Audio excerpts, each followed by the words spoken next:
Peace and welcome to the culture here on the Black Star Network. I'm your host, Farajii. Thank you so much for tuning in and being a part of the conversation. Folks, we got a lot to talk about.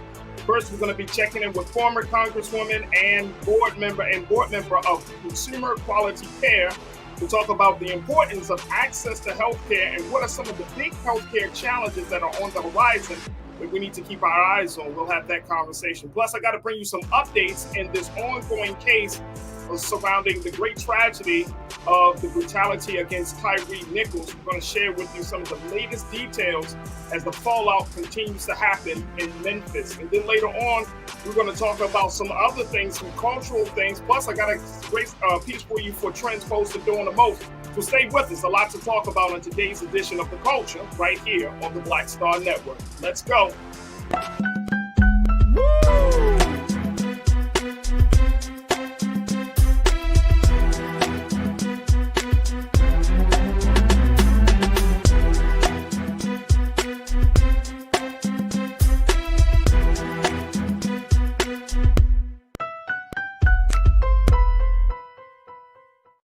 Folks, welcome to the culture here on the Black Star Network. I'm your host, Farajii. Thank you so much for tuning in and happy Tuesday.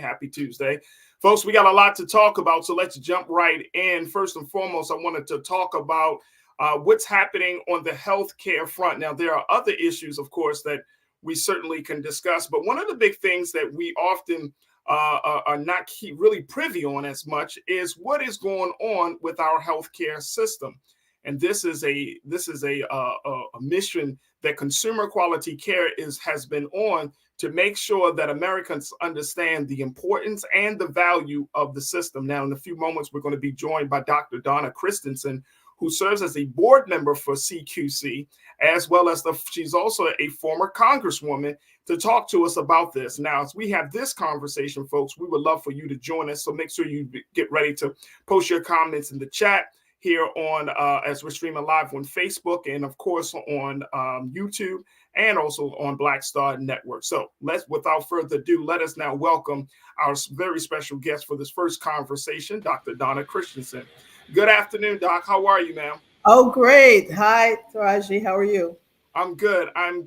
First and foremost, thank you so much for spending time with us today to talk about healthcare, which is always can be talked about, right? In this country. There's a lot going on. And I'm so glad that you're doing this, because what I wanted to talk about that CQC has been very involved in lately is very important to our population in particular.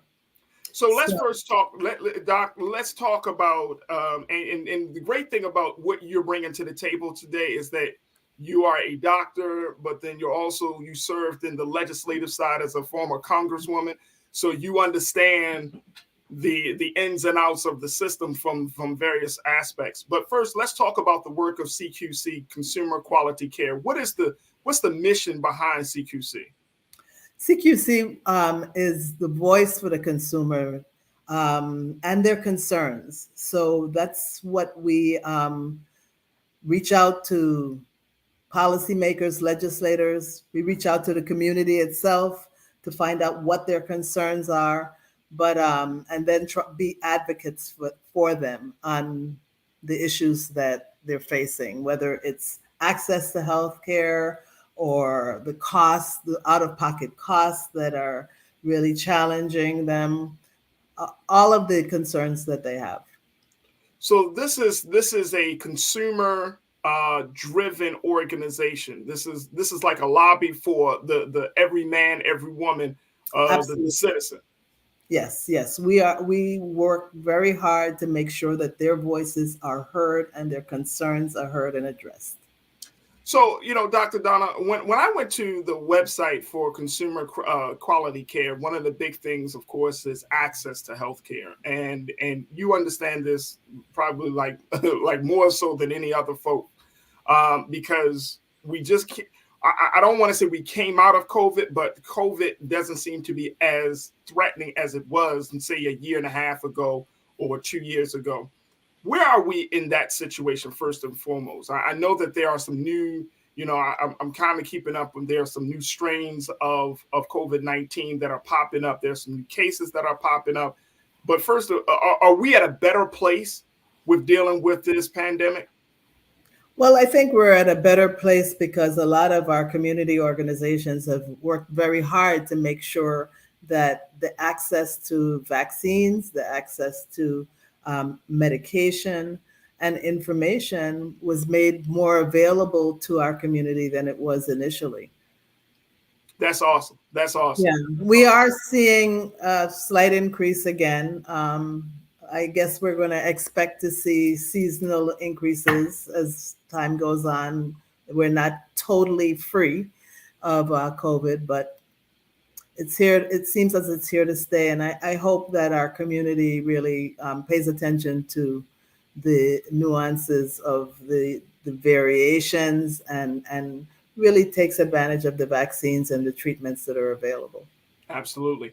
Also, Dr. Donna, when we look at just the overall state of healthcare as a result of what COVID has done, some people are still saying that the healthcare system really hasn't adjusted too much, and it hasn't been as amenable to the concerns and to the interests of those of us who are part of the system.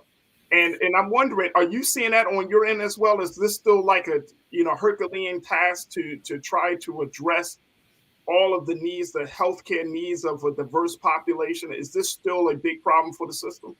It is. It's a long-term problem. This problem has been with us since, I guess I could say, since we landed here. But so it's going to take some time, but I'm glad to see that there is more attention being paid, probably because of the work of some of our community organizations during the COVID epidemic period. And so there's more attention being paid, but there's a lot of things that need to still be done.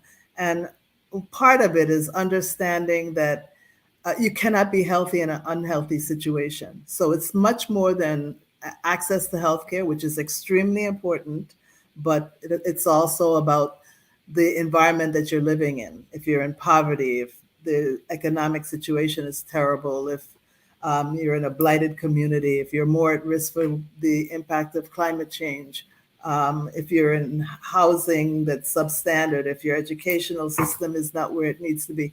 And all of those things happen in a lot of the communities that we live in. And so all of that needs to be fixed for us to be really healthy, really experience our best health.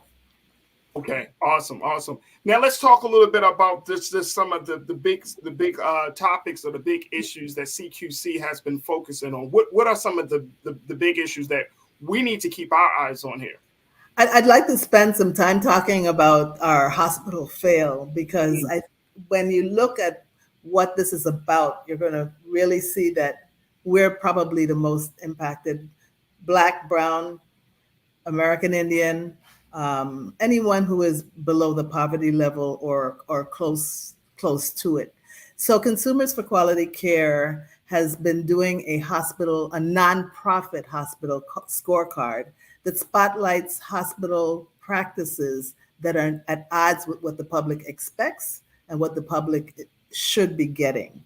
Nonprofit hospitals receive tax breaks in exchange for providing charity care and community benefits, but many nonprofit hospitals operate almost the same as for-profit hospitals, and some for-profit hospitals operate even better than some of the nonprofits, but by adopting policies that prioritize profits over patients. And when you look at the fact that these are requirements of nonprofit hospitals, they get huge tax breaks. And because of those huge tax breaks, they are required to provide assistance to individuals who have limited ability to pay for hospital care. So when we say nonprofit hospitals, Dr. Donna, I don't think every and this might come as a surprise, because I mean it's not a part of the normal conversation to say, oh, I got this hospital in my city or my town or in my area. I wonder how they get their funding. So are you essentially saying that there are for-profit hospitals and nonprofit hospitals that are owned privately, and then there are hospitals that are kind of like a quasi? They are given huge tax breaks, which are supposed to be used to improve the health of the community that they serve and provide access to healthcare, even when individuals living in those communities are unable to pay for their health care. That is the purpose of those tax breaks. And what the Lown Institute for Hospital Index has found, looking at 275 nonprofit hospitals, 227 of them that they looked at, or over 82% of them, spent less on the charity care and the community investment that they're supposed to do than the estimated value of their tax breaks. When they get and there are 7 states that we call that difference between what their tax breaks are and what they're supposed to pay to provide care, charity care, and invest in the community. We call that fair share deficits. And there are 7 states, California, Pennsylvania, New York, Ohio, Illinois, Michigan, and Massachusetts, where their fair share deficit is over $1 billion. So that means that they have over $1 billion in tax benefits that's supposed to be poured back into most of which is supposed to be poured back into the community. And where does that money go, Doc? It probably goes to salaries. It probably goes to things that those hospitals feel can bring them more income. It goes to some non-competitive, so, and they can fix it. These are not just asks. These are requirements by the IRS for those tax breaks. And there's not only can the hospitals fix it, because they know they are supposed to tell the community. And this is why programs like yours are so important, because the community doesn't know that if your hospital, first of all, check and see what hospitals are nonprofit in your community. But if it's a nonprofit hospital, you are entitled to some benefits if you are unable to pay. Some states, and all states should really do this, set criteria. So that one state that I spoke to a radio station in Washington State, if a person is under 300, their income is under 300% of poverty, they don't pay for hospital care at all. Wow. And others with a little higher income may have a lower bill, or the hospital is supposed to work with them on a reasonable payment plan that is reasonable for that person to really accomplish. And they are not supposed to go after them. And hospitals have been doing this with the cases that are supposed to be charity. They're not only sending them bills, but they're employing extraordinary collection practices. So they're pretty much milking the people when they're supposed to be giving back. Exactly. This is crazy. Look, Doc, I got to take a quick pause. When we come forward, we're going to continue this part of the conversation, because I think, again, a lot of people don't know this. So this is very, very important information, especially in one of our online culture crew members, Lori. She said they just closed down 11 hospitals in the state of Indiana. And so that's another problem altogether. So we're talking about a mass problem here, a very, very big problem. Folks, we're going to take a quick pause. When we come forward, we'll continue the conversation with Dr. Donna Christensen of Consumer Quality Care, and of course with you. Stay with us. It's The Culture here on the Black Star Network.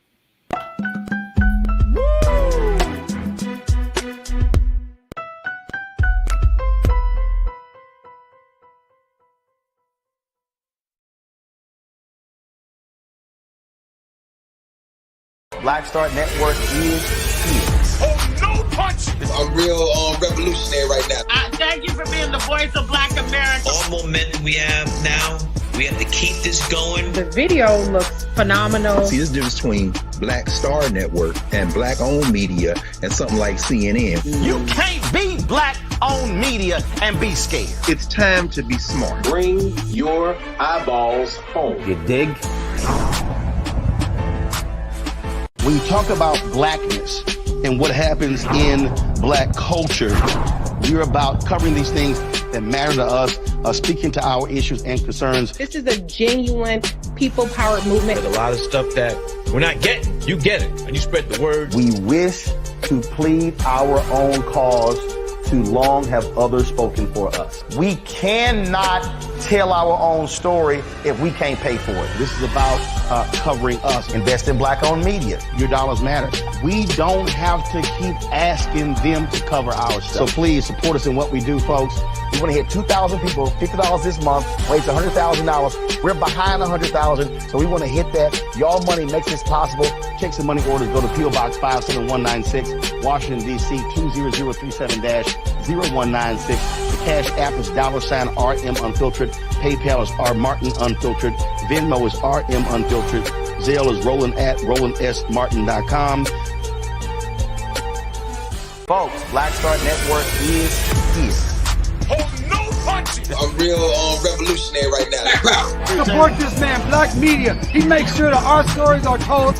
Thank you for being the voice of Black America, Roland. Stay black. I love y'all. All momentum we have now, we have to keep this going. The video looks phenomenal. See, there's a difference between Black Star Network and black-owned media and something like CNN. You can't be black-owned media and be scared. It's time to be smart. Bring your eyeballs home. You dig?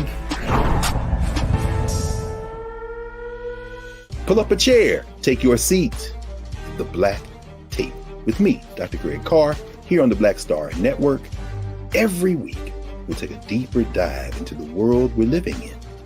Join the conversation only on the Black Star Network.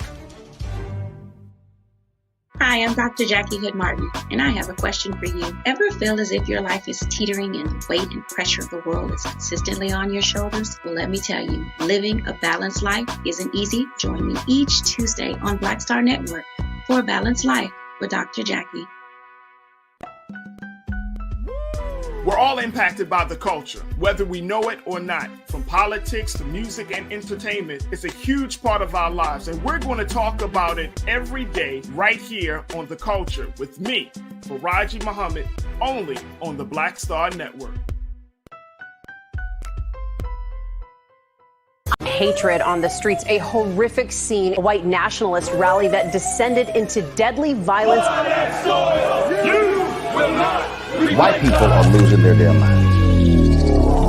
As an angry pro-Trump mob storms the U.S. Capitol, we're about to see the rise of what I call white minority resistance. We have seen white folks in this country who simply cannot tolerate black folks voting. I think what we're seeing is the inevitable result of violent denial. This is part of American history. Every time that people of color have made progress, whether real or symbolic, there has been what Carol Anderson at Emory University calls white rage as a backlash. This is the rise of the Proud Boys and the Boogaloo Boys. America, there's going to be more of this. Here's all the Proud Boys, guys. This country is getting increasingly racist in its behaviors and its attitudes because of the fear of white people. The fear that they're taking our jobs, they're taking our resources, they're taking our women. This is white fear.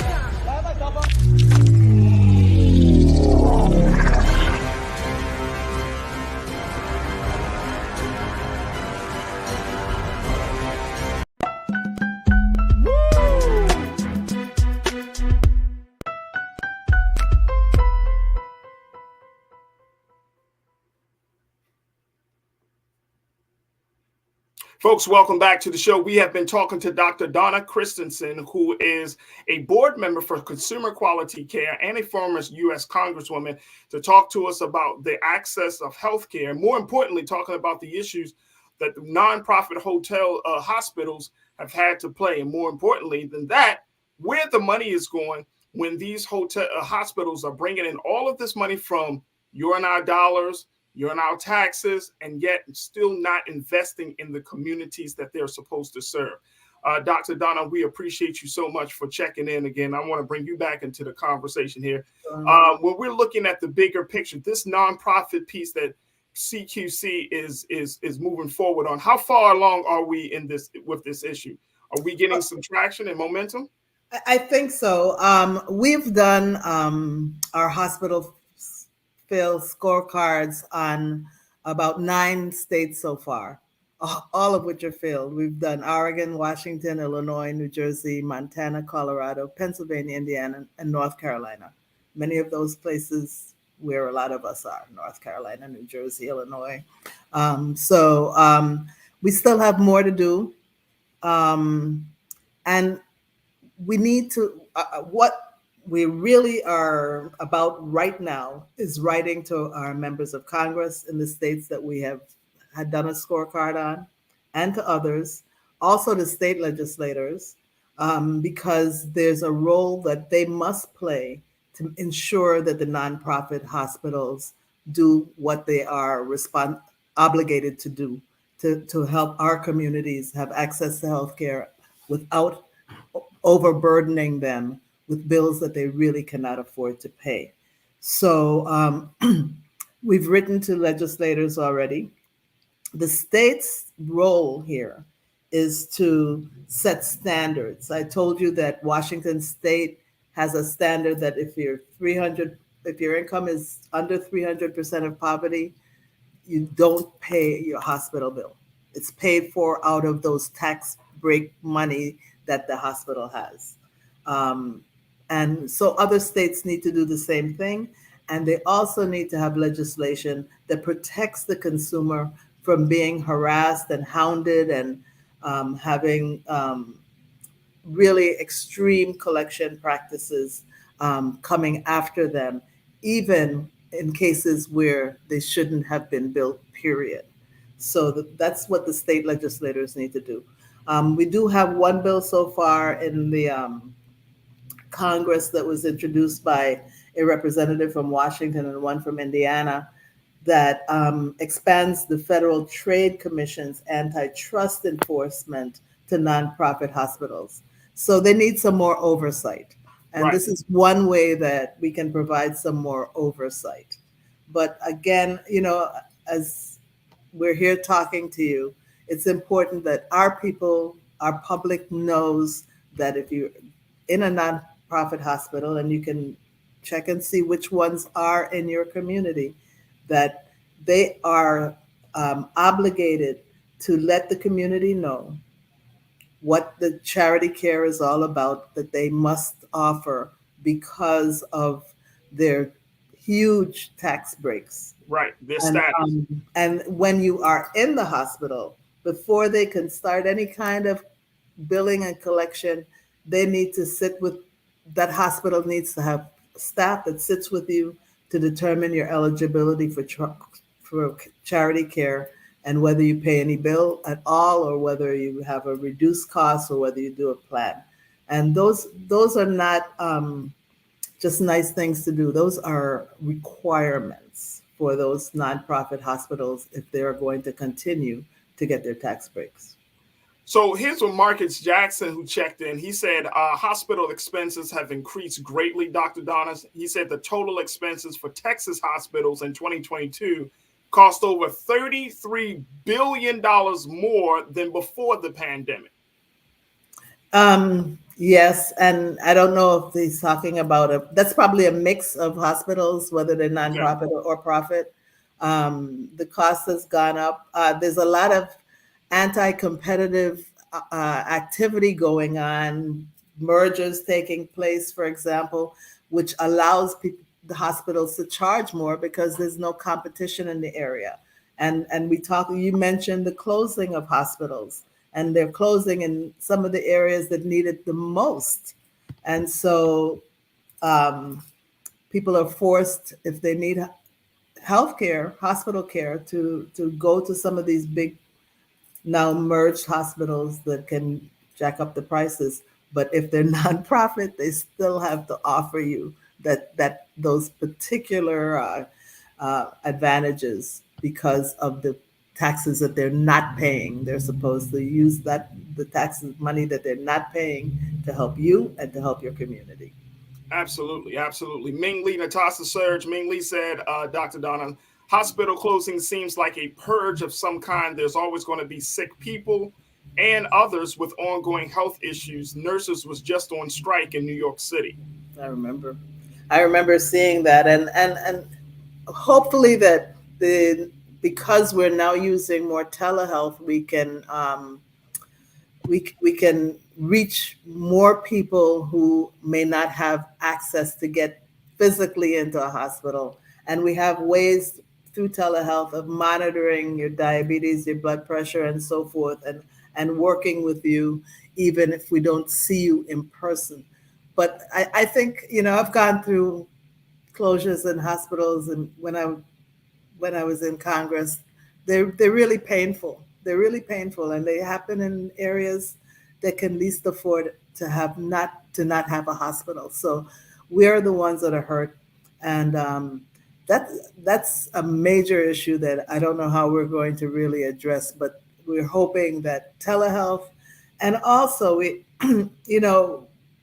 Black physicians and Hispanic physicians and Indian physicians are very few when you look at the whole healthcare workforce. There's nurses also, hospital administrators also. And so we really need to increase our healthcare workforce of color. And that starts with having decent schools for our children to go into. And there are studies that show that our schools are grossly underfunded compared to schools that mainly have white students. Let me add, we got a final. There's so many things that have to happen, and we need to keep our eyes on all of it. You cannot be healthy if you don't have all of the rest of the supports to keep you that way. Absolutely. Let me get, we got a final question. We got about 30 seconds for this one, Dr. Donna. Tiana said, can we get them to stop asking people how they're going to pay while waiting in the ER to be seen by a doctor? All they should ask is if you have insurance, you don't have insurance, and that's all. Now, a nonprofit hospital must see you whether you can pay or not in an emergency room. Right. So if, they need to know if you have insurance, but if that's the only question they should really ask. And I've heard horror stories of how some hospitals have actually turned away people because they don't have insurance. So it's like people are in a trick bag in some cases. For-profit hospitals can do that. They should not do that. And we find sometimes that some of the for-profit hospitals do better than some of the nonprofit. But a nonprofit hospital, which behooves everyone to find which ones are those in your community and hold them accountable. But they cannot turn away someone coming for emergency care if they cannot pay. Your community health centers are other areas that are really there to make sure that everyone can have access to healthcare regardless of their ability to pay. That's awesome. Dr. Donna, we know that folks can get more information about the work of CQC, consumers. And here's the website, folks, consumersforqualitycare.com. That's the website right there, .org, consumers for the number 4, qualitycare.org, consumer, the number 4, qualitycare.org. And you can find all of the latest news and information, open enrollment, and they can give you some information about some of the top issues that CQC is confronting right now as it relates to our health access. So it's a lot but we also try to help individuals maneuver through the healthcare system. It can be very difficult sometimes getting right insurance with the lesser copays. So we really try to work on that as well. And folks, I would definitely encourage for you to find out which hospitals are nonprofits versus for-profits in your area. Dr. Donna Christensen, we truly, truly appreciate your time and giving us a little insight on how we can find some light at the end of this tunnel. So thank you for being with us here on The Culture. We appreciate you having us on your show today. Thank you so much. You're welcome. You're welcome. Folks, we got to take a quick pause. When we come forward, let's bring you up to speed on the latest around the tragedy of Tyre Nichols. Stay with us. It's The Culture here on the Black Star Network.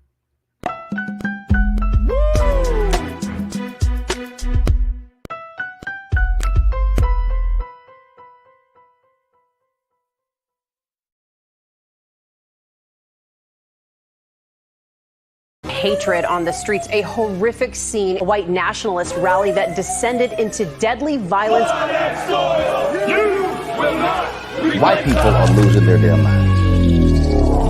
As an angry pro-Trump mob storms the U.S. Capitol, we've seen We're about to see the rise of what I call white minority resistance. We have seen white folks in this country who simply cannot tolerate black folks voting. I think what we're seeing is the inevitable result of violent denial. This is part of American history. Every time that people of color have made progress, whether real or symbolic, there has been what Carol Anderson at Emory University calls white rage as a backlash. This is the rise of the Proud Boys and the Boogaloo Boys. America, there's going to be more of this. Here's all the Proud Boys, guys. This country is getting increasingly racist in its behaviors and its attitudes because of the fear of white people. The fear that they're taking our jobs, they're taking our resources, they're taking our women. This is white fear.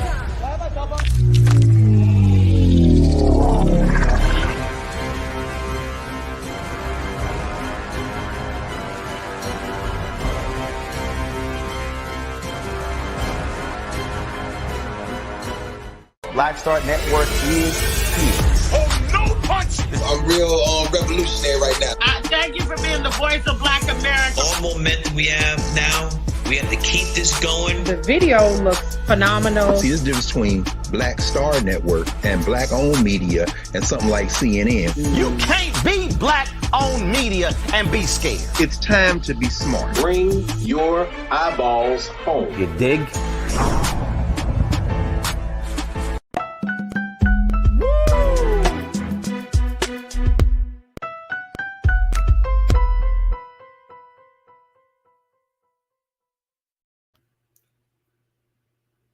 Folks, thank you so much for tuning in to Culture here on the Black Star Network. Now, of course, we have certainly talked about this, and we went into a lot of detail yesterday about the Tyre Nichols case and the tragedy of that brutality against our brother. And I don't know about you folks, but I'm still in an emotional space around this case for so many levels. And last night I had a chance to reconnect with my big brother Richard Rowe. And we were just, I just wanted to thank him again, and along with brother David Miller, brother Michael and Hopetep, as well as Dr. Jason Nichols. And I talked to brother Richard about, just this overall case. And he was really focused on, he said that he truly appreciated how we were able to spend some time on this community healing piece. And the thing that kept going into my mind is what Brother Richard Rowe said when he said that we are not at a space for the psychological. We don't have the psychological fortitude at this time, because there are so many things that we are facing in this country as Black Americans, and so it made me think. And today I didn't want to just completely just move on from this case, because there are some new developments in this case that we wanted to bring you up to speed on, but also give you some more time to process this. If you are feeling like me, where you feel like you need to process all that has happened, and I don't think that it is healthy or helpful, beneficial for us to sweep these sentiments under the rug, especially in light of the fact that this case is still happening. Even though those first 5 officers were charged, then you have this new officer, this 6th officer, this white officer, who has not been charged yet. He was relieved of his duties and has been getting paid since he's been relieved of his duties. And now there is some conversation coming from the family's attorney, the Nichols family's attorney Ben Crump, is pointing out the fact, well, how come we're charging these Black officers, but it seems like this white officer who was responsible, who did play an active role in this whole situation, he is the one that is responsible for pulling Tyre Nichols out of the car. He is the one that can be heard on camera, on video, saying, "I hope they stomp his ass." So he plays a huge role in this whole situation.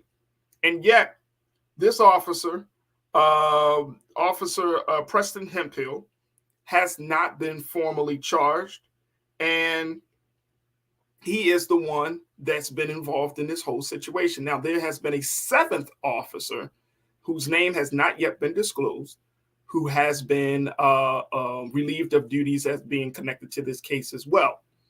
But all of this adds to the sentiment. All of this eats away at what Brother Richard said, which is the psychological fortitude of us here in this country. And I know that we have a lot to do in terms of the legislative piece. And I'm so happy that my big brother, Brother Michael Imhotep, just pressed on why the George Floyd for Policing Act was so important. But I don't want to jump the gun on looking at where we are culturally, where we are psychologically. And we're going to have more conversations, God willing, on this show. I'm going to bring other folks to talk about this, because that is one of the, oftentimes, you find that is one of the big barriers. It's not that we don't want to move forward. It's not that we can't move forward. It's just, how do we move forward in a healthy way? So I wanted to take some time to just talk to you, and I want to hear your thoughts and share your comments. So post your comments in the chat section on YouTube and Facebook. And let's have just a little conversation about it, because we didn't get a lot of your comments yesterday. I know that I generally go out to my online culture crew, and I know I ask you guys, but there was so much being shared from our panelists yesterday that we weren't able to get everybody's comments in. But as you have, like this, what has been your thoughts? What has been the situation now that we hear about this former officer, Preston Hemphill, now coming into the picture, the seventh officer? What has been your thoughts around this? I want you to join me in the conversation right now. Post your comments in the chat section. We're streaming live on YouTube and on Facebook, and I would love to hear what you have to say. All right, Logan G32, you kicked us off on this part of the discussion. And I'm glad to hear from you. Sound like you are somebody that has been watching but hasn't posted yet. But I'm glad we're able to get your first posting out. You say every police officer and every policeman and all the people who was there when he was killed needs to be in jail for questioning. I don't know what the police knows right now. Absolutely, Logan. And I feel the same way. I feel like that we are in a space that we should know every single person that was present in that moment. Every single officer, whether it was the officer who just stood by, whether it was the person who pulled him out the car, who made when he was stopped initially. Y'all remember that he was stopped once, then he ran, and then once they caught up to him, that's when the brutality really started. It started when he stopped, but after he was able to run, it escalated to that point where he was beaten to death. So I'm right there with you, Logan. Thank you so much for posting. Lori, my sister, you checked back in. You said we're going through the same thing, and some of us are still not over the George Floyd case and all other similar cases. And that's why, that is really why, Lori, that I didn't want to gloss over this. That's why I didn't want to even talk about political action, because psychologically, I don't think we're all there yet. I know I'm not there. I'm not ready to lobby a congressperson. I'm not there, because culturally, folks, this is the culture. Culturally, there's still a few steps in between that, being inactive to becoming politically engaged. There are some cultural steps I think we need to make in order for us to get to that point, to create the buzz, generate the momentum, and to unify all of us on one accord to push whatever piece of legislation it is. It would be hard. You would be hard pressed to tell me that Black people in this country would not want to have a substantive policy around police-involved beatings, police-involved shootings, brutality cases against Black men and Black women. I think we all want that.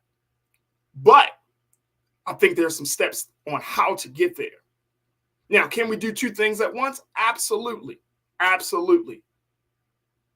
But do we have the political will to do two things at once? All right, let me go back. That's the question. Marcus, my guy, you checked back in. You said, look, I also want to know the name of the 7th officer who was relieved of duty. You know what? Not only do I want to know his name, Marcus, but I also want to know what's his involvement. What was he doing? Remember, we brought this up in a conversation yesterday that out of all of these officers, no one had the presence of mind, folks. And this is, you know, the word that kept coming up to me as I was reflecting on yesterday's conversation. It was savage. There's a terminology, and some of you may, you know, studying social science and psychology, that you may have come across this idea of groupthink. You know, groupthink, when one person does something or when a group is involved in something, it's like your individual self is no longer present. And so you just go along with what the group does, what the group says, without even thinking about what is important for you as an individual or what's important in general. So you got this group think that is like 1, 2, 3, 4 cops are beating on this man. And I'm sure that these black men now, they're thinking about it like, I shouldn't have done this. I'm sure now, because they're getting charged and they're going through the process. But why didn't you have the presence of mind to do anything at the moment? Why didn't anyone stop at the moment? And I might be asking for too much here, folks, but that's the part that we need to key in on. And I know yesterday we talked about the systemic. I know we talked about the keeping the blue wall up. But as black men and as black women, we cannot, and I have to say this, folks, we cannot allow the institution, the agency to supersede who we are. No agency, no institution should have that much control to define or their values or their beliefs supersede your own personal values, your own personal beliefs, or you allow someone else's actions to supersede your own sense of rightness. That is absolutely crazy. And people fall every day to that level of thinking. We see it, we read about it, we hear about it. But that's the problem. All right, let me go to one more before we take our next pause. Michelle Ray, you say, I'm still trying to decompress from the tragic murder of Shanquella Robinson. Right. The healing process is constantly being challenged with one horrific incident after another, which is why, Michelle, I don't want us to sweep this under the rug. I think, you know, if any of you have gone to therapy, or if you have been in a space where you're allowed to express your emotions, you know, oftentimes you will hear the therapist say, feel your emotions. And I would have to say the same for us, that we all have to feel the pain, that we can't just go past this and say, oh, let's just do this, let's do that. No, I'm at a place in my life, I need to feel the pain of another human being. I need to feel the pain of that moment. I need to feel the pain of this moment that we're in, because it is that moment, it is this feeling that will draw us closer together, that will create the bond, not out of a trauma bonding space, but more out of a greater compassion and empathetic concern, an understanding. I need to feel what the Nichols family is feeling, because even though that may not have happened to me or any member of my family, that's my family. To feel it. So, Michelle, I appreciate you for saying that. McCole, you said, look, I keep hearing people say that more training is needed. Training is not the issue. Accountability is the issue, period. Right. What we saw with this new officer, this 6th officer, Preston Hemphill, this former officer, accountability. But I'm like Ben Crump, why are we shielding him? Why is he still getting paid? Why hasn't he already been charged? How does a person who was there, who was responsible for taking Tyre Nichols out of the car, just being dealt with, just feeling the brunt of the consequences? Come on. Look, I got to take a quick pause. When we come forward, I want to take more of your thoughts on this. I got another element of this that needs to be discussed, because there is full-blown blowback around this situation. Stay with us. This discussion will continue on the other side here on The Culture on the Black Star Network.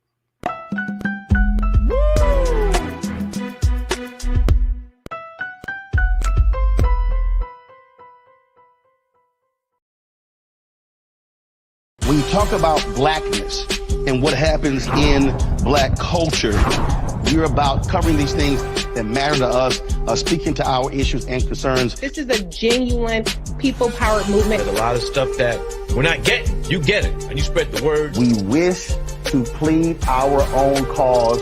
Too long have others spoken for us. We cannot tell our own story if we can't pay for it. This is about covering us. Invest in black-owned media. Your dollars matter. We don't have to keep asking them to cover our stuff. So please support us in what we do, folks. We want to hit 2,000 people, $50 this month, raise $100,000. We're behind 100,000, so we want to hit that. Y'all money makes this possible. Checks and money orders go to P.O. Box 57196, Washington, D.C. 20037-0196. The Cash App is $RM Unfiltered. PayPal is R Martin Unfiltered. Venmo is RM Unfiltered. Zelle is Roland at RolandSMartin.com. Pull up a chair. Take your seat. The Black Tape with me, Dr. Greg Carr, here on the Black Star Network. Every week, we'll take a deeper dive into the world we're living in. Join the conversation only on the Black Star Network. I'm Deborah Owens, America's Wealth Coach, and my new show, Get Wealthy, focuses on the things that your financial advisor and bank isn't telling you, but you absolutely need to know. So watch Get Wealthy on the Black Star Network.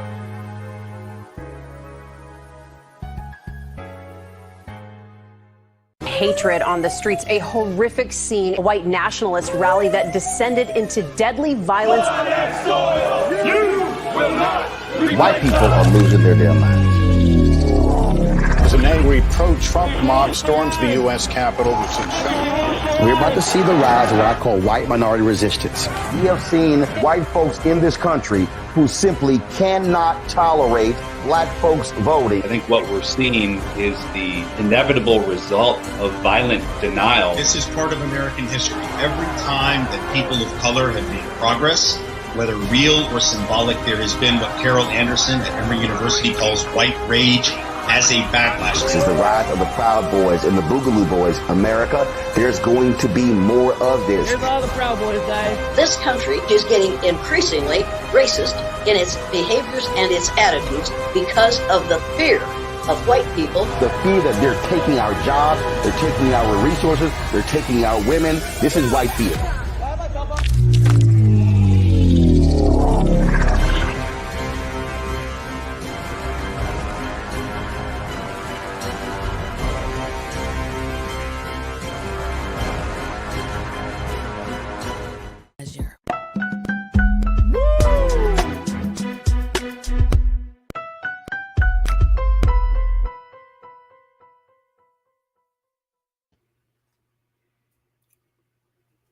Folks, welcome back to the show. We have been talking about some of the latest developments in the great story of Tyre Nichols, the 29-year-old who was beaten to death by 5 black police officers, a 6th officer in Memphis, Tennessee. There has been a 6th officer, a white officer, that was just relieved of duties. He has not yet been charged as of yet, but there are big questions looming around his involvement and, more importantly, the consequences of his involvement. Because he was seen on video as being the one that pulled Tyre Nichols out of the car at the first stop, as well as making the comment, I hope they stomp his ass, on video. Now, folks are saying that former officer Preston Hemphill needs to be charged, just like those other officers were criminally charged. So we will see how this situation will play out. And again, there has been a 7th officer whose name has not been yet been disclosed, but he has been identified as being on the scene, but we're not sure what the level of involvement is at this point. Now, along with that, folks, I don't know if you saw or read this story where they said that the EMS the EMS who were responsible for getting Tyre Nichols help. If you heard about the fact that they didn't show up on the scene for quite a while, and that also led to our brother losing his life because of the slow response to him and to the officers making the call. I want to make sure. I want to make sure that we pull it. I'm pulling up this information right now, and I want to get your thoughts on this, folks, because this goes to show you this is how far the system of racism, how far the system of white supremacy goes.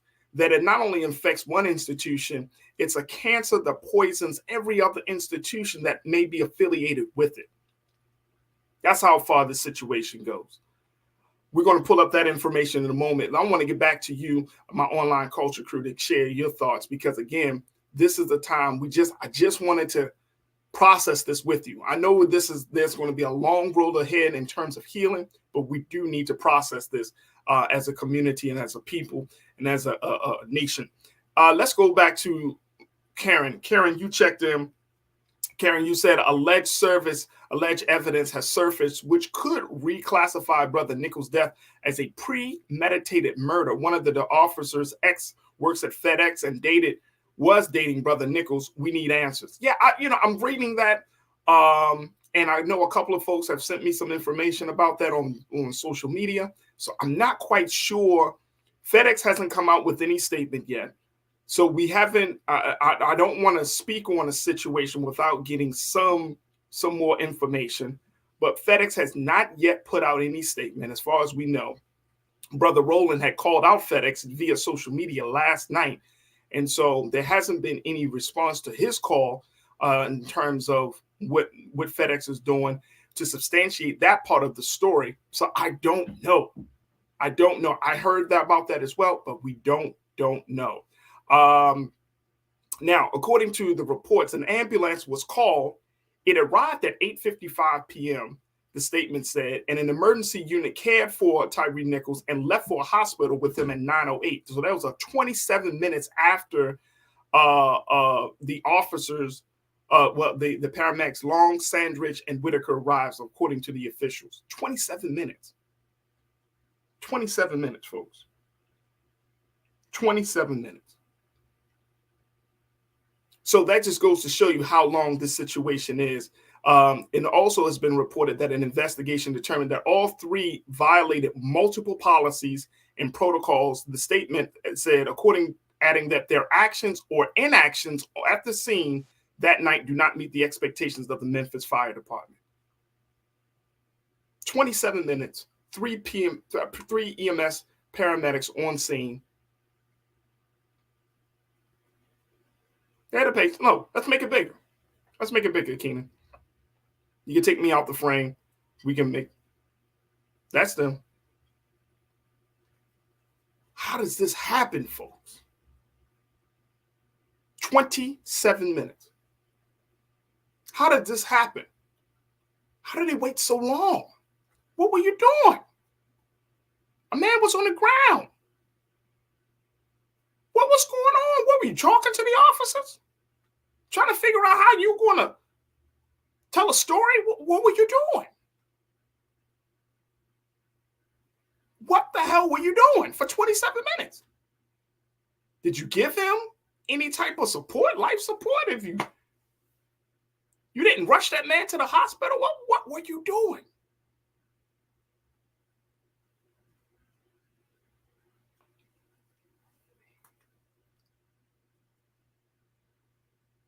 I'm just blown. You got officers who beat a man. Then the paramedics show up. And they don't help that man for minutes.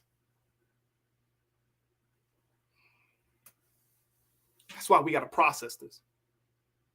That's why we got to talk about this. That's why we have to have, and Michelle, I truly, truly appreciate you. You said that that you appreciate the fact that this show makes you feel like you have a safe space to feel these emotions. Absolutely.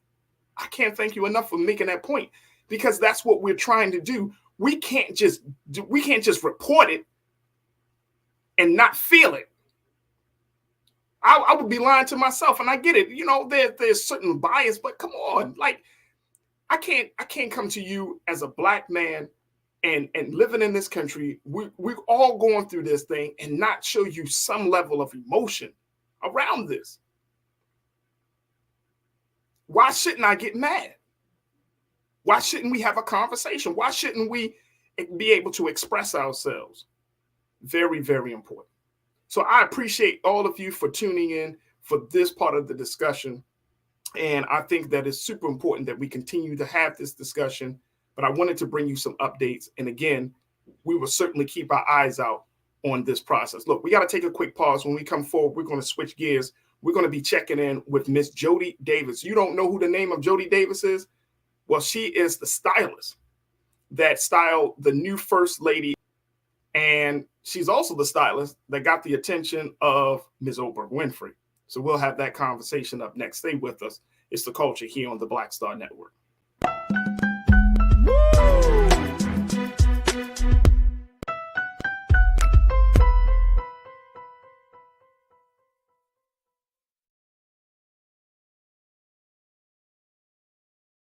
I'm Deborah Owens, America's Wealth Coach, and my new show, Get Wealthy, focuses on the things that your financial advisor and bank isn't telling you, but you absolutely need to know. So watch Get Wealthy on the Black Star Network. Folks, Black Star Network is here. Oh, no punches! I'm real revolutionary right now. Support this man, Black Media. He makes sure that our stories are told. Thank you for being the voice of Black America, Roland. Hey, Black, I love y'all. All momentum we have now, we have to keep this going. The video looks phenomenal. See, this difference between Black Star Network and black-owned media and something like CNN. You can't be black-owned media and be scared. It's time to be smart. Bring your eyeballs home. You dig? Pull up a chair. Take your seat. The Black Tape with me, Dr. Greg Carr, here on the Black Star Network. Every week, we'll take a deeper dive into the world we're living in. Join the conversation only on the Black Star Network.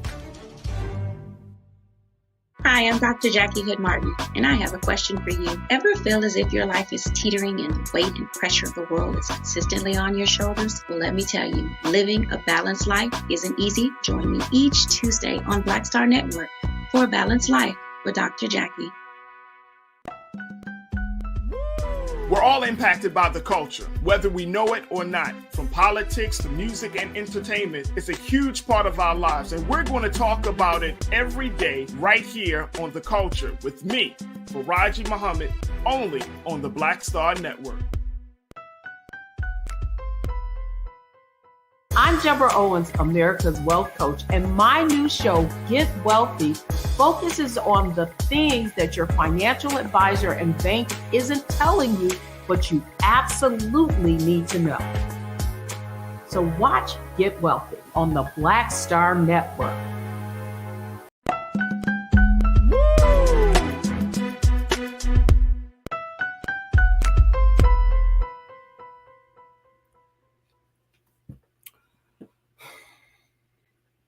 All right, folks, welcome back to the show. Thank you so much for tuning into The Culture here on the Black Star Network. I'm your host, Farajii Muhammad.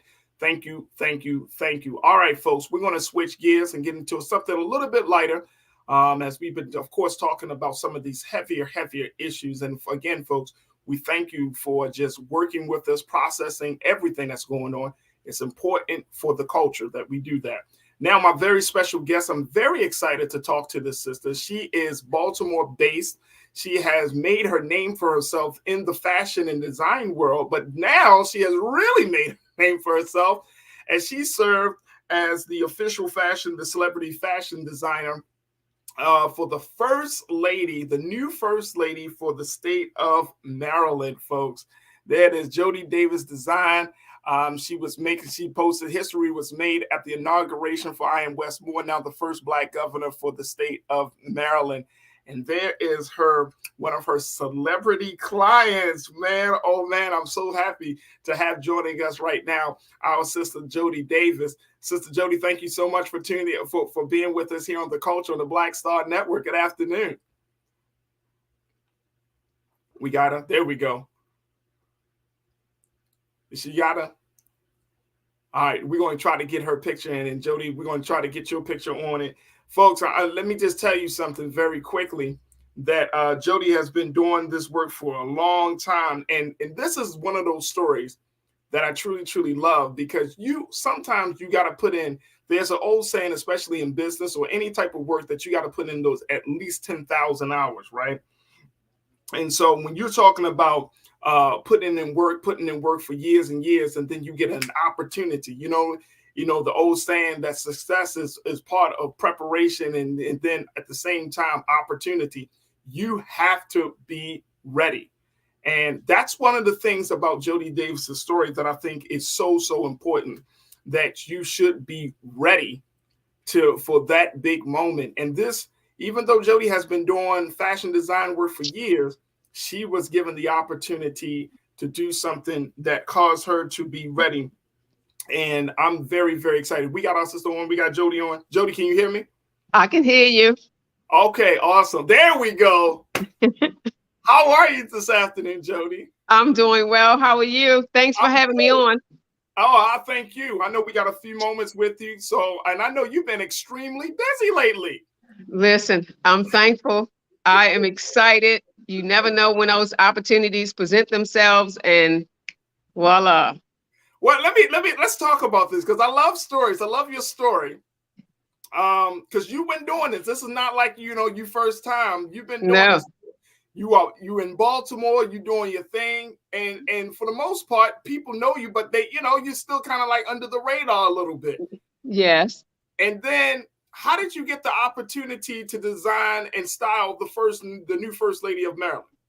Well, the blessing is she has been a client of mine for some time, and then we talked about it. As the election was going on, I said to her, if the win comes, and we were pretty confident that it would, that we needed to talk about her look. And clearly, there were lots of designers that were reaching out to do the look for her, but she loves the way Jody dresses, fit her body and the style. So she reached out, and we had a consultation, and we decided on what the color would be, and then we determined the style.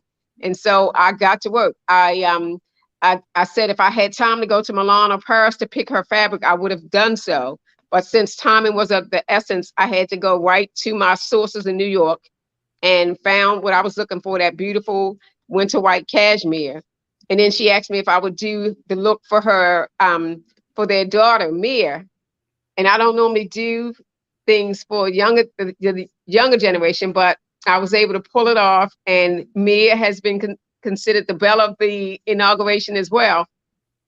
So it was an awesome experience. First of all, I want to go back to this video, Keenan, because look, and I know you, look, first I'm looking at, this is First Lady Dawn Moore of the new First Lady of Maryland, looking fantastic, looking fabulous. But then I'm looking at you, what you got on, Jody?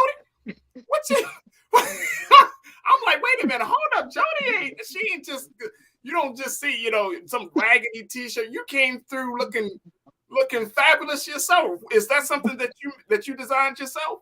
Oh, thank you. I don't wear anybody else's clothes ever. So yes, everything I have on is a Jody piece. Yeah, I have to represent myself. My clients are coming to shop with Jody, so Jody always has on a Jody piece. That's awesome. So you knew that when that time came, like, were you nervous? Like, did you already? I know you had a consultation with Dawn, but did you have something in mind that you kind of like inclined her to take a look at, or was her piece this white piece? And I don't know how to properly describe it, so I don't want to insult you. But how would you describe what you did for Dawn Moore? It was a white winter white cape and a fitted dress underneath. Okay. And so yeah, I was a little nervous, of course, when I made the sample. So I do it all. I make my first sample, I make the first pattern, I source the fabrics and all of those things. And when she came for the fitting, I was happy that we only needed to fit her one time, just make minor alterations or adjustments, and it was perfect. And then the week of the inauguration, we were pulling her looks together, and so I had to take it to her. And when I took the garment out of the bag, her eyes lit up. So that was an indication to me that she loved it. When she tried it on, she looked amazing. Yes.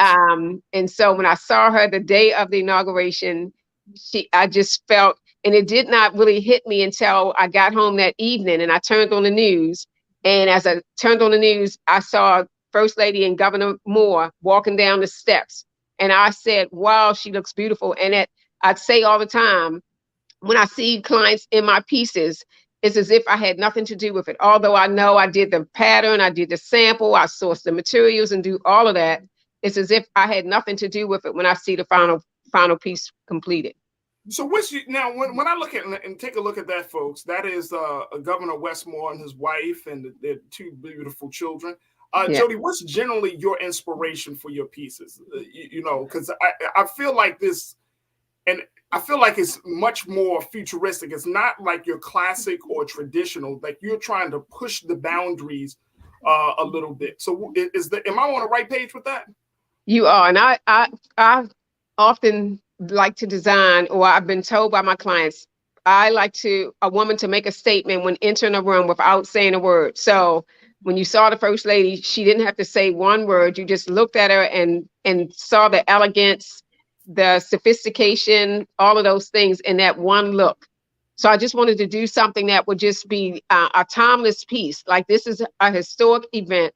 So this will be something that folks will be talking about from now until, who knows how long. And then even with their daughter, I felt really pleased and happy with the way that final look came together to make her look like a beautiful young lady in that beautiful blue, that powder blue, because blue is her favorite color. Right. Now, talking about that piece, it was that piece that got the eye of another person. It was, yes. And I will tell you, I heard about that video, but I didn't see it. It was 48 hours later before I saw the actual video. And when I saw the video, I was like, wow, what an awesome compliment from the woman herself, Miss Oprah Winfrey. Oprah Winfrey, and I'm gonna tell my guy Keenan to pull that video of Oprah talking about you. So a couple of course, there's similarities. Oprah's connection to Baltimore, your connection to Baltimore is there. Yes. But Oprah saw something in your piece for her daughter, for Jody's, for Mia, for Don and Wes's daughter, and said, "I want a mature version of that." Yes. So when did you find out that Oprah wanted one of your designs? I'm telling you, they told me almost immediately that they had that video, but they had to keep it under locks, like we can't show it to you and all that kind of stuff. And so it was really 48 hours later when I saw the video, and just the whole magnitude of it, it was just pretty darn awesome to have gotten that. Did y'all cross paths on Inauguration Day? We did not. I did see her coming to the State House, but we didn't, there was no personal connection. Right. But yeah, just to hear her mention Jody Davis like 5 times in that video was pretty darn awesome. So the video, and I actually, because another friend of mine from the downtown Baltimore partnership, Shalonda Stokes, she posted a video on her social media. Yes. And I had posted it on my story on my social media. Did you? Yes, ma'am. Oh, yeah. Jody, you representing Baltimore. Thank you. And Shalonda Stokes is one of my good clients as well. And I could tell because she posted that beautiful red gown that you designed for her. Yeah, it was fantastic. And when I saw the video, I was like, see this right here, son. Like when you get an opportunity, you got to run with it. And I'll never forget what Oprah said. She said, "I'm about to make this woman famous." Wow. Jody Davis. Because the person that holding the camera said, who's the name of the designer? Yes. And she said, Jody Davis. I'm about to make her famous. Isn't that awesome? Fell out. I fell out. I say Oprah Winfrey just name checked somebody, and now I know everybody and their grandmothers in your DMs. Trying to get, yes, which is a blessing. But you know, the thing is, this is like I always use that Ricky Martin statement that he's been a 20-year overnight success. So it did not just happen. All right, It's been I gotta play this. This is only a couple of seconds. Jody, just hold on to your fabric, sis. I know that this is still something that you're still processing. Folks, take a look at this piece from Oprah Winfrey.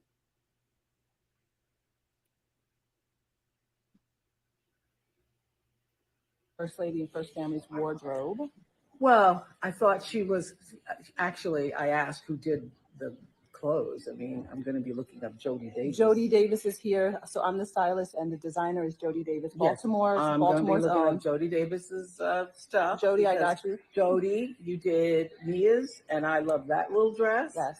And I would like a more sophisticated version of that for myself. We can make But it I work. really love the way Dawn Moore, our First Lady, is looking, because it is sophisticated, it is elegant, it is classy.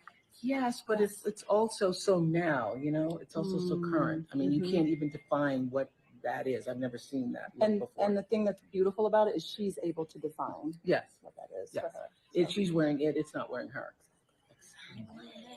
And who, you doing this? I'm doing this. I mean, that is like a confirmation of advertisement that you could not pay for anyway. Oh no. Hey Jody, I would have that video running all throughout my whole studio. Believe me, we are working on it. We are working on it. So have you had a chance to talk to Oprah since then? Not yet, but it's coming. It's definitely coming. It's coming. Coming. I'm putting it in the universe. It's coming. Oh, no, it's coming, sis. She already name checked you. It's coming. It's coming, and she know what she's doing. Look, Oprah's not stupid by any means. She knows exactly. And big shout out to her, because I think she just celebrated her birthday yesterday. Yep, she did. Happy birthday, Miss Winfrey. Yes, ma'am. But you know, the fact that you're in this space, how you know, if for those future designers, for Black entrepreneurs like yourself, right? For people who have been doing the work kind of under the radar for years and always trying to figure out when is their breakthrough, right? What would you say to them? I would say just keep perfecting your craft. That's the reality. I would not have had the opportunity to design for the First Lady had I not continued to perfect my craft. And folks know your product, know your brand, know the fit, know the quality, all of those things. So you want to, whatever it is that you're doing, just work to be the best at it and keep doing it. And at the appointed time, the opportunity will present itself. And as I say, luck is preparation meeting opportunity. And so I'm thankful. This has not been an overnight thing, but I'm thankful to be using my gifts and my talents to dress women, to make them feel elegant, to make them make a statement when they enter and exit a room without saying a word. And so happy to have had that that shout out from Miss Oprah Winfrey herself. It's awesome. So first, you know, if you get an Oprah, it's only a matter of time before we see one of our finer queens as well, Queen Angela Bassett, Queen Viola Davis. Those You're putting it out there. You're putting it in the universe. Yeah, I'm putting it in the universe for you, Jody, because you are a beautiful sister from Baltimore. So I want nothing but love, and I want nothing but greatness and happiness for you. I mean, I'm seeing all of that. I'm seeing Michelle Obama. Thank you. Yes, First Lady Michelle Obama. It's yeah, only a matter of time, because once you tap into that network, somebody, Oprah, where did you get Jody Davis? You see, the name will start ringing. Exactly. Yes. So as far as you know, though, at this point, are you still going to keep your business in Baltimore? Oh, I am. But the goal has always been to not just be local, but national and global, to build this brand into a household name. And so working at it every single day. And so, you know, I'm here in Baltimore, but the Jody brand will be across the country. Well, folks are checking in. My sister, I'm in California in Los Angeles. Do you first and foremost, before I get to Karen said we need you in California, Jody, because she's in LA as well. So I'm in LA. So Jody, I need you. What about the designs for men? Well, I will tell you that my honey he's a haberdasher. So he has a men's boutique, which is right around the corner from where I am. And so he handles the men's side. We're going to have to talk offline, Jody. We're going to have to talk offline. Yes. I got a couple of and actually he did the look for the governor. So I did the first lady and he did the governor. Y'all keeping it all in the family We're like keeping it in the family, yes. Which is awesome. Well, I am just so happy, and I'm really so happy for you, sis. And I'm really, just having a chance to just chat with you. When I heard your name and I heard about the impression that you've made, I was like, man, we got to find a way. And look at God, it made the way for us to connect like this.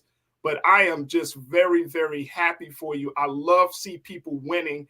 And I love the fact that, you've been staying humble throughout this whole process, that you're like, look, I'm the stylist, I'm the designer, I let my work speak for myself. You're not trying to, FaceTime and, you're not even in that space. You're just like, look, I'm gonna let my work speak for me and y'all gonna come to me. Believe me, I am thankful. I'm telling you, I'm thankful to be the vessel to use the gift. So that's what I will say. That's a blessing. Jody, what at this point, do you want to put out your social media? Do you want people to come to any type of online store, or how people can get in touch with purchasing any of your styles or your designs? Yeah, so my website is jodydavis.com, and that's Jody with a Y. The boutique is at 110 West Saratoga in downtown Baltimore, but we have an online presence, and our social media is Jody Davis Designs or Jody Davis JD. And I always say Jody with a Y because people will oftentimes spell Jody with an I or an IE. So it's jodydavis.com. Look, folks are checking in. DeAndre said, we need more Afrocentric couture and fashion. People of African descent have swag like no other. I want to see various levels of brands and types of clothing created by us. So I think you're falling right in your space.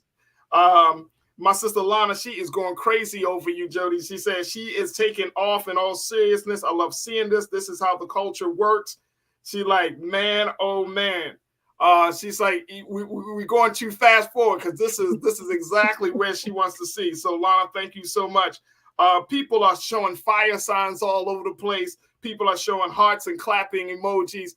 People are just loving what you're doing for the culture and how you're redefining how we look in various spaces. So, Jody, I only wish you the best. You always have a place here on the culture on the Black Star Network. If you say, Farajii, I just want us to talk about, this coming up. If we got a fashion show, if we got a special exhibition, anything that you're doing, we support you 100%. All love. I mean, we just support you. But I'm definitely want to connect with your hubby. Your honey. Okay, we can make that happen. Look. I need a dope look.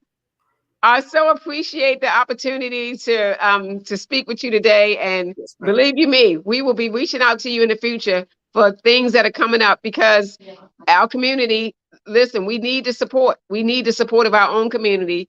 So look to hear from us in the very near future. I appreciate you. Thank you so much, Jody. Thank you. Thank you for being so good for the culture. Talk to you soon. All right. Thank you. Bye-bye. Bye-bye. All right, folks, we got to take a quick pause. When we come forward, let's check in with a filmmaker who's looking to redefine the conversation. Stay with us. It's the culture on the Black Star Network.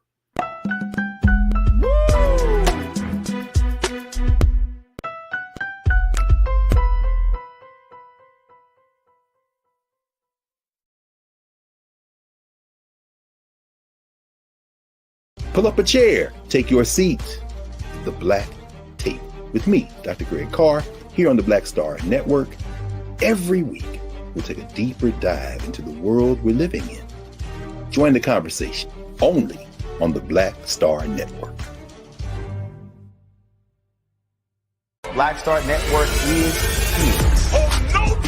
I'm real revolutionary right now. Thank you for being the voice of Black America. All momentum we have now, we have to keep this going. The video looks phenomenal. See, there's a difference between Black Star Network and Black-owned media and something like CNN. You can't be Black-owned media and be scared. It's time to be smart. Bring your eyeballs home. You dig?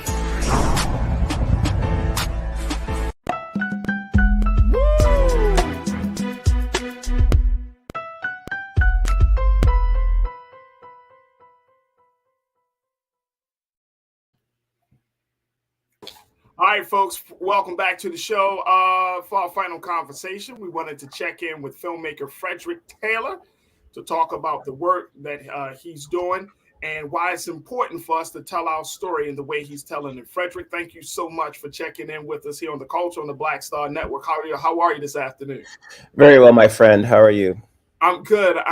First and foremost, brother, we know that you are doing some powerful work in the space of film. I want to kind of to pick your brain on something. There has been certainly a lot of conversation in Hollywood about, the value, the importance of Black actors and actresses, and the importance of us telling our story in Black film, right? Sure. Yes. In the larger conversation about diversity. What's your take on that part of the conversation? Should we continue to try to assimilate into that culture, or should we really work toward building something else, a different brand, a different platform for us to tell our story? It's such a great question, and it's this question has been a part of our diaspora, since Marcus Garvey. Do we stay or do we go? Are we going to participate, or are we going to do our own thing and build our own thing? And in many instances, 100 years ago, when we were trying to build our own thing, they kept coming around and tearing it down. And then we developed this penchant for saying, okay, we're going to try to work with them. And then they started eliminating our leaders from the mix. And then we started spiraling out of control. And then all of a sudden, here we are back in the mode of servitude. And now 100 years later, we're asking ourselves the same questions. So to answer your question specifically and succinctly, the answer is we got to let them go. We need to go our own way. We need to go our own path as well. We need to build our own stuff. The difference between 100 years ago and now is that we do have protections under the law. You just can't do anything you want to do to someone of color anymore. There are repercussions that are there that were not around 100 years ago. 100 years ago, we had to stay on our side of the tracks. And when they came on our side of the tracks and did whatever to our people, our women, our children, and our communities and our men, we couldn't do anything. We had no recourse in the eyes of the law. That's what makes all of this great legislation that came across, in the 1940s, 50s, 60s, 70s, so important, all the way up to and including today, as far as, stuff that's been going down right now in real time with, the judicial system and law enforcement and voting and all this other stuff too. So we need to make our own way. It's similar to your network. Are we going to wait around and hope that, the CNNs, the Foxes, the MSNBCs are going to represent us properly, or are we going to just properly represent ourselves? Yeah. Right. We have to make that choice. Those are hard choices to make, but the sooner we make them, the better. I mean, we're looking at now, the 21st century is the first century that's our century in the Western Hemisphere. This is the first time that from jump, we get to assert ourselves as ourselves. 100 years ago, that wasn't the case. 1923, we didn't have too much. 100 years ago, 1923, my grandmother was born. Do you know what I mean? When you start to really think about it within that context, we're just getting started now. And we got to cover a lot of ground. When you think about and like when you think about it in that context, Frederick, we're 100 years. That means that essentially you're in my generation. Yeah. We have to serve as the tipping point. That we are the new axis of movement of change. 110%, without question. It is us. It has always been us. We are the generation that was predicted, that, you know, Marcus Garvey discussed, that Michael Max discussed, Martin Luther King, so forth and so on, you know, through the Angela Davises and the Maya Angelos and things like that. They have dreamed us into existence. And now it is our job to make that dream come true. You know, they've been to the mountaintop, they saw it, they may not get there with us, but there is a promised land. Now, for the first time, here we go. So it's, what is your level of accountability and responsibility, you know, in the 21st century? What are you going to do about it? What are you going to be about? Right. You know, and we got to make the right decisions, you know. And so, you know, one of the things that, you know, being one, I just love film. I went to school for acting and in high school in Baltimore. And one of the things that I'm seeing is there is this space that where we, like when we're telling stories about our people, our history. Yes. Like we know that there's a Hollywood version. Oh yeah. You know, I'm thinking about the film Till that came out last in December, and you know, we see those stories. But then it's like when you talk about that part of our history from our perspective, our eyes, it's not getting the same level of interest. Not because of money, not because of promotion, but because of psychologically, it's a different story. And I don't know do you see our people being ready for those stories to be told in that manner? Are we ready for that? No, because we're too busy seeking their attention. We want their approval. We want them to like us. We want them to be our friends. We want them to hang out with us. We want them to be our pals and our buddies. And we have to stop worrying about that. I was walking in 2016 to a Black Lives Matter march in Atlanta, Georgia, to go film. And an older Black man asked me, "Hey, which way to the march?" And I said, "Oh, follow me. I'll take you there." And as we're walking, he says to me, "You know, I can't believe we're doing this all over again, the marches and all this other stuff." He said, "The first time around we did it, and the only thing we got out of it was the privilege of being able to hang out with them in nightclubs." Wow. That was the only thing we got out of it. He said, "We got ripped off." He's like, "We can party with them." He's like, "That's all that happened the first time around 50 years ago." Yeah, think about it like that. So that was the big benefit 50 years ago. 50 years ago, just so we could drink out of the same water fountain, just so we could go get served in a restaurant, just so we could just eat at the same table or whatever. But no tangible rights that were going to carry us forward. There was no intention on their side of doing anything that was going to help us. You know, Jackie Robinson breaking into the major leagues in 1947 had nothing to do with them like saying, "Oh no, it's so wrong to keep African Americans out of sports." It was that, hey, if we don't let these African Americans into baseball, they're going to take baseball from us. You know, the Negro leagues are going to be a better league than the white leagues. That's why they, you know, let's get real with this, you know. Damn. Like the way just by you saying that, it's like, it makes it seem so small. Oh yeah. Yeah. We as Black people, we generalize this racism thing as like this big, huge monster or creature. It's like a Godzilla. It's not a Godzilla. It's a toxin. It's a noxious gas. It's a poison that you can't see. It's like a gas leak in your house. You know, it's a mosquito bite that kills you. We're coming at it all wrong. And how do you we're trying to slay the dragon when we need an anecdote. Sorry. So how does film fit into disrupting that? Film's the medicine. Film's the anecdote. When it's done right. Think about the first time you were watching the film Get Out, and it's Daniel Kaluuya, and he's sitting in that chair and he's talking to that therapist, and that therapist is getting all up in his head. And remember that scene, first time he sinks into that chair and falls into the abyss? Right. What did you feel in that moment? Man, I was sinking with the brother, man. Dude, okay. My point exactly. That's what I'm talking about. I was right. And then at the end of the movie, when he was choking her out, what were you thinking? when she was lying there on the ground. I felt that pain, man. Yeah, exactly.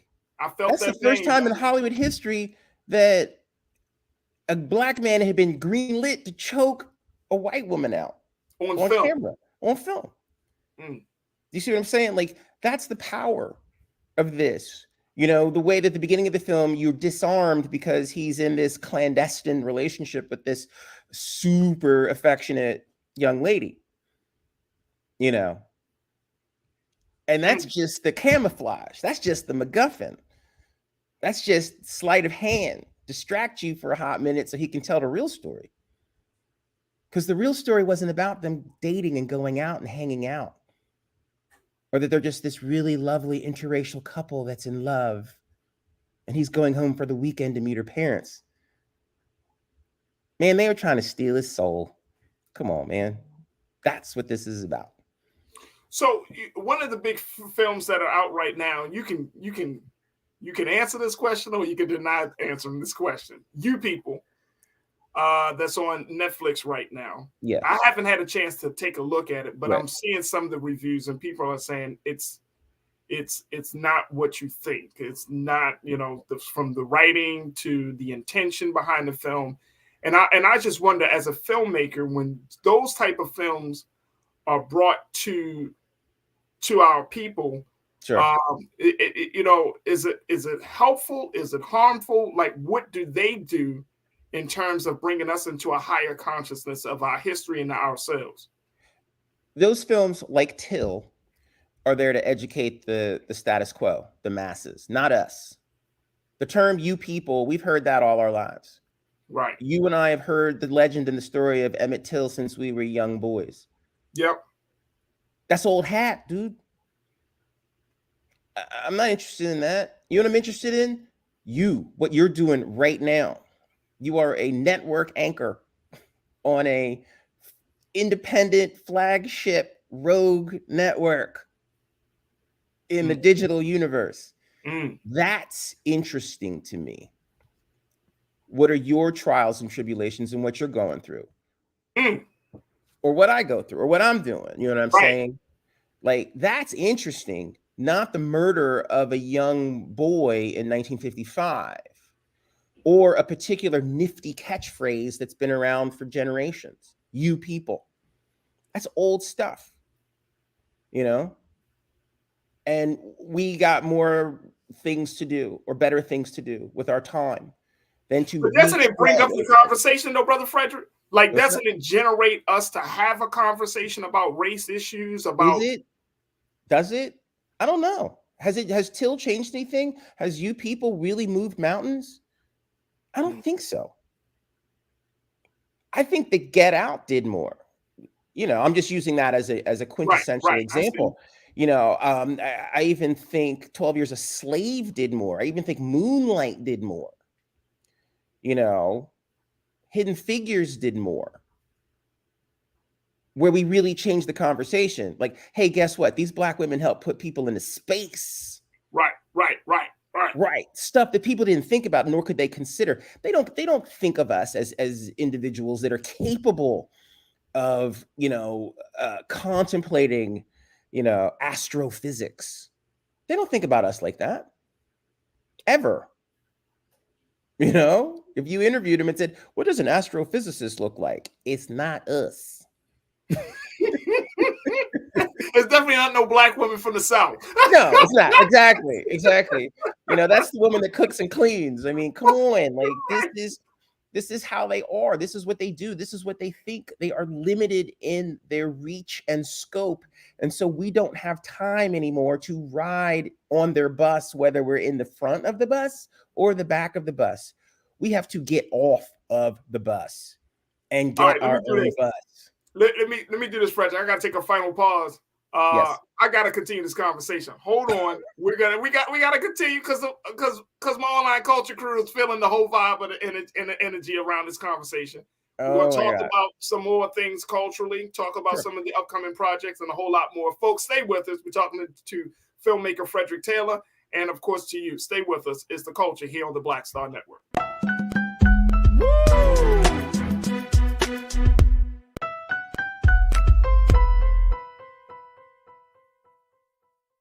we talk about blackness and what happens in black culture, we're about covering these things that matter to us, speaking to our issues and concerns. This is a genuine people-powered movement. There's a lot of stuff that we're not getting. You get it, and you spread the word. We wish to plead our own cause.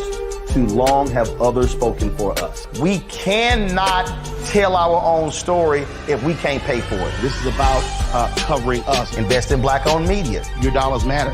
We don't have to keep asking them to cover our stuff. So please support us in what we do, folks. We want to hit 2,000 people, $50 this month, raise $100,000. We're behind 100,000, so we want to hit that. Y'all money makes this possible.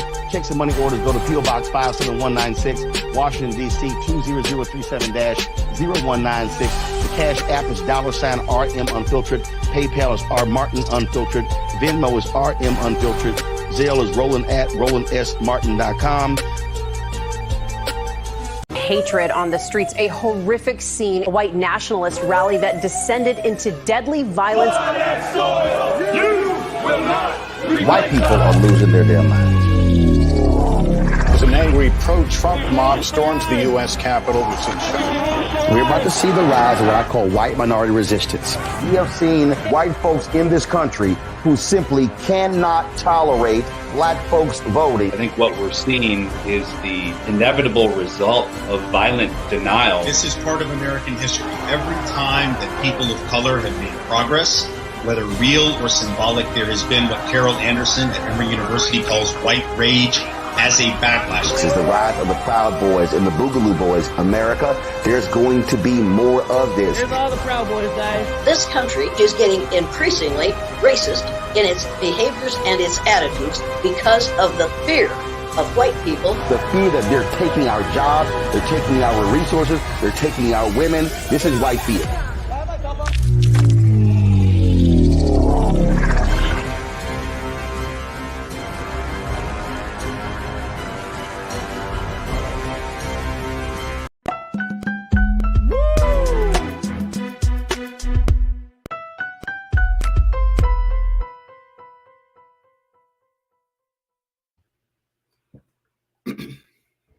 Folks, welcome back to the show. We've been talking to my brother Frederick Taylor, who is a filmmaker, and breaking it down, folks. Let's bring my brother back into the frame. Breaking it down, giving us some context on how to see film, how to see our struggle, and most importantly, how it impacts how we see ourselves. Frederick, I mean, this is the things that you're talking about, the cultural influences. And one of the big reasons why tomorrow we're going to be celebrating our 1-year anniversary of having this show on this digital platform. And Roland has been doing this show on his show for years now, for 4 years.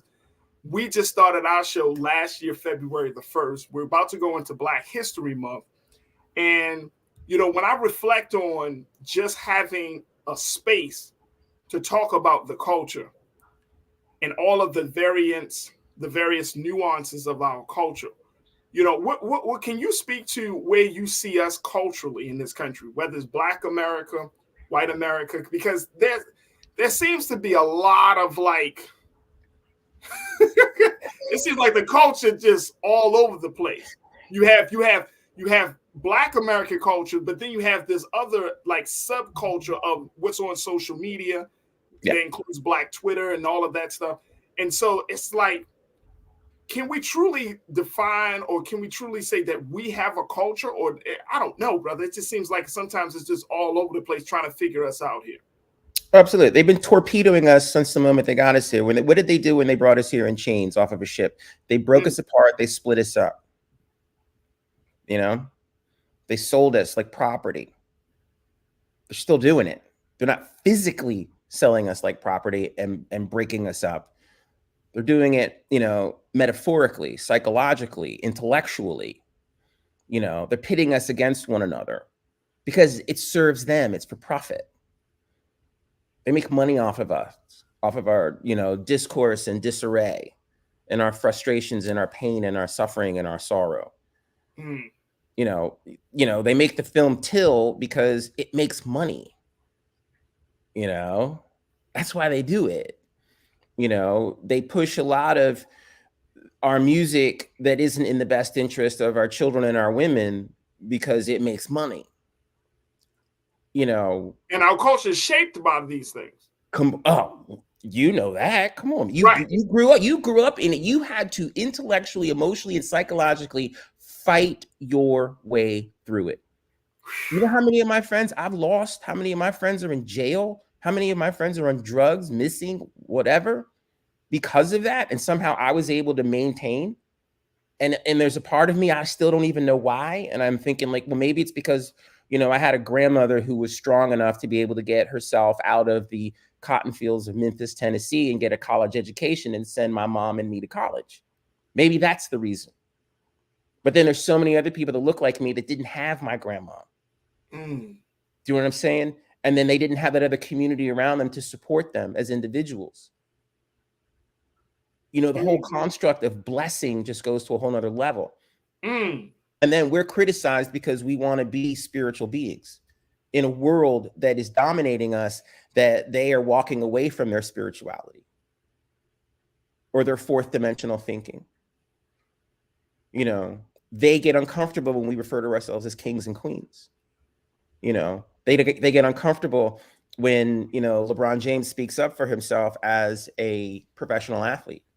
You know, those people still say Jordan is the greatest basketball player of all time. I say LeBron James is simply because he's trying to operate on a higher level of character and does interact with his community and tries to do something and community build. And I'm not saying that Jordan doesn't or didn't, but he was someone that very vocally said, you know, oh, I sell my shoes to conservatives as well.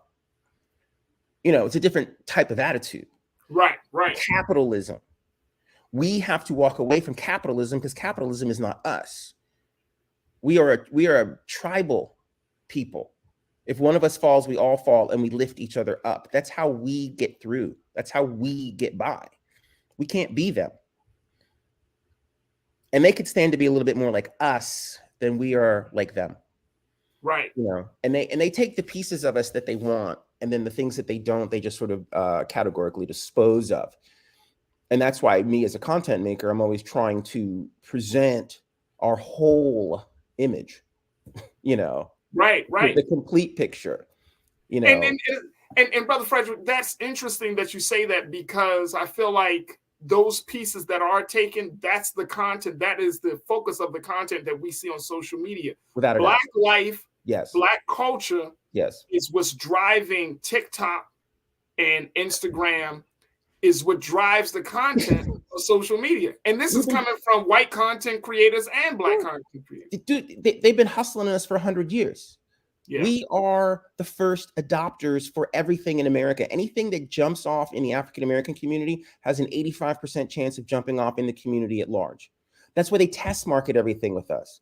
Whether we're talking about zoot suits, rock and roll, Walkmans, boom boxes, breakdancing, hip hop, you know, baggy jeans, you know, it's us, man. They've been doing it to us forever. They've always been doing it to us. We invented popular music. You know, there's a really great article written about Scott Joplin at the end of the 19th century when he was doing, you know, The Entertainer and all this, like, you know, ragtime stuff. And someone wrote an article. He was at the Chicago World's Fair at the, in the late 1890s. And they said, you know, the next great musical form was going to be Black music in the 20th century. It was predicted. They knew it. They just kept us out of the loop. They don't tell us. They don't inform us. But they're making money off of us. You know, do we own sports teams? No. If we did, would Colin Kaepernick have a job? Absolutely. You know? Right. You know, you know what I'm saying? And then that young man that, you know, Mr. Hamlin, who was almost killed playing football, you know, and how quickly that was forgotten, you know, and then how quickly there has been a debate on, do you think he's going to come back? Do you think he's ever going to play again? No. Do you think they knew that being struck in the chest at a high rate of speed could stop your heart? Do you think they've known that? Yeah, they have for a very long time. Did they say that to us? No. They don't want us to know the hazards of us participating in their industry. Because you know what that's called? That's called slavery. You know, they didn't tell them, like, you know, working out in the fields all day long, you might die. And we did in exponential numbers. And the average lifespan of an NFL football player is 65 years. Did they tell you that? No. Do we have any other options? Rarely. Right. Rare. Exactly. I remember how disappointed I was when I wasn't going to be 6'6" and I was only going to be 6 feet tall. And I was like, I got to pivot.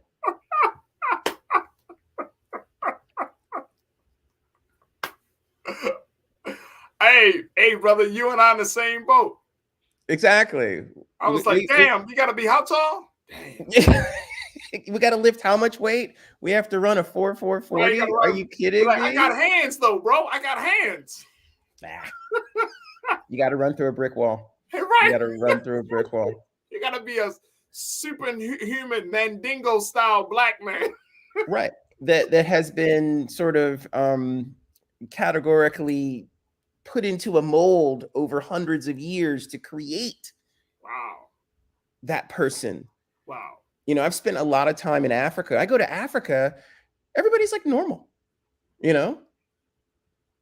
Only in America where I see athletes where I'm just like, that is the largest human being I've ever seen in my life. How does someone carry around that much muscle mass? That's insane. Absolutely. You know, and then I go to Kenya, everybody's like skinny and they're jogging. And they all eat vegetables and are very happy and enjoy dancing and play great music and go to the beach. Wow. You know, and are super pleasant, delightful people. All right, so look, Brother Frederick, I only got a few moments left. I want to make sure that, and I really have enjoyed talking to you, brother. This is great. And so many of our online culture crew watchers, they're just like, brother speaking real truth. Michelle, you said this brother's talking real heavy. Take notes, y'all. Yup. Michelle, thank you so much. Michelle Ray. Conscious thought, my brother, you said we must get it together. And Ming Lee Natasha Sir said, look, Ming Lee said, I'm staying. It's time for us to regroup and come back with some strong MLK Malcolm X. Big energy. Yeah. Folks are staying in it. Here's the thing. I want people to kind of connect with you, Brother Frederick, because you got some projects coming up. Talk to us about some upcoming works. Absolutely. I've got something that's currently on Amazon.